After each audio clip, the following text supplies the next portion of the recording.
Assalamualaikum warahmatullahi wabarakatuh. Untuk pertemuan kali ini kita membahas bab baru, bab 4, bab terakhir dari semester 1, yaitu kesebangunan dan kekongruenan dua bangun datar. Sebelum kita masuk ke materi inti, kita bahas dulu definisi dari masing-masing kata, yaitu kongruen dan sebangun, agar nanti kalian tahu bedanya mana yang bangun yang kongruen dan mana bangun yang sebangun. Langsung saja kita bahas yang pertama dulu, yaitu yang kongruen. Kongruen itu artinya sama persis, artinya dua bangun datar yang sama persis, cuma posisinya berbeda. Contohnya ada segitiga sama kaki ya. Ini misalkan segitiga A, B, C. Ada dua buah segitiga sama kaki ya. Dan ini segitiga K, L, M. AB ukurannya 3, KM ukurannya 3, terus masing-masing kaki itu ukurannya 4. Artinya dua bangun segitiga A, B, C dan bangun segitiga K, L, M itu adalah segitiga yang kongruen, di mana semua sisinya sama dan sudutnya juga pasti sama. Berarti untuk bangun yang kongruen itu ada dua hal yang dicatat, yaitu sudut-sudutnya sama dan sisi-sisi yang bersesuaian itu adalah sama panjang. Artinya dua bangun yang sama persis, cuma posisinya berbeda. ABC kan tegak seperti ini, terus KLM itu adalah miring ya. Jadi bisa dicatat dua bangun datar yang kongruen itu adalah pasti memiliki sudut yang sama besar ya kan. Misalkan ini tadi 70, nah ini 70, terus ini 30, pasti ini 70 dan 30, pasti ya itu ya. Berarti dua bangun yang kongruen itu pasti besar sudutnya itu sama besar ya kan. Terus yang kedua, panjang sisi yang bersesuaian itu sama panjang. Berarti ada dua hal yang harus dicatat, yaitu sudutnya sama besar dan sisinya juga sama panjang. Berarti ada dua poin dalam bangun yang kongruen, yaitu sudutnya sama besar dan sudutnya sama besar dan sisinya sama panjang, cuma bangunnya posisinya berbeda itu ya. Lanjut yang dua bangun datar yang sebangun. Nanti kalian akan tahu perbedaannya.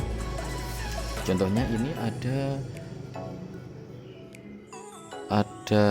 persegi ya, persegi kecil dan besar. Persegi kecil ini ukurannya 2 cm, misalkan kita namai ini adalah A, B, C, D ya kan. Terus ini kita namai E, F, G. Nah ini ABCD sama bangun EFGH ini merupakan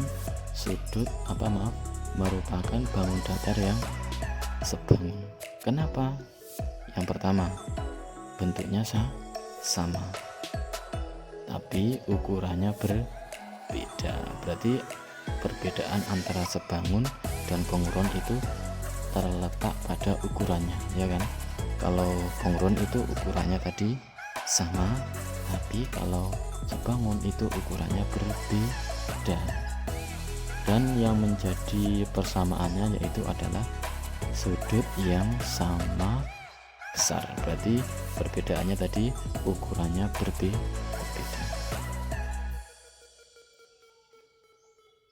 Berarti A, B, C, D itu dan E, F, G, H itu adalah bangun yang sebangun.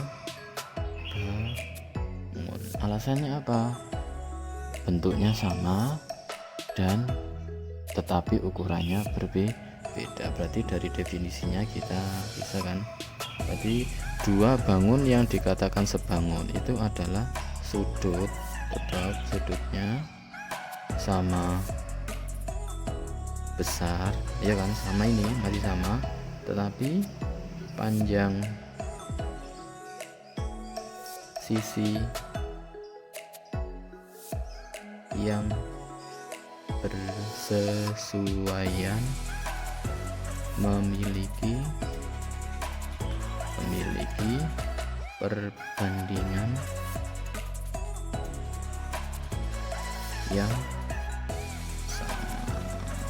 Artinya ukurannya itu berbeda, tetapi kalau dibandingkan itu sama. Contohnya misalkan AB dibanding dengan EF itu kan akan sama dengan BC dibanding dengan FG. Itu merupakan perbandingan sisi yang sama besar. Itu perbedaan antara bangun yang kongruen dan bangun yang sebangun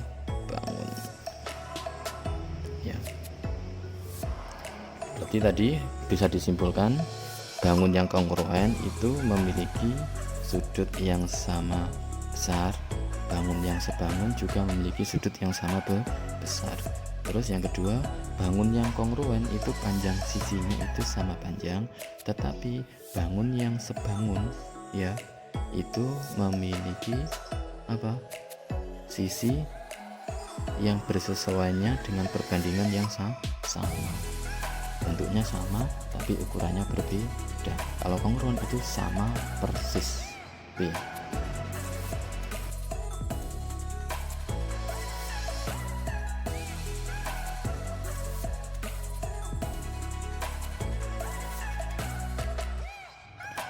Sekian materi hari ini dari Pak Amar. Semoga materi hari ini bermanfaat. Akhir kata, wassalamualaikum warahmatullahi wabarakatuh.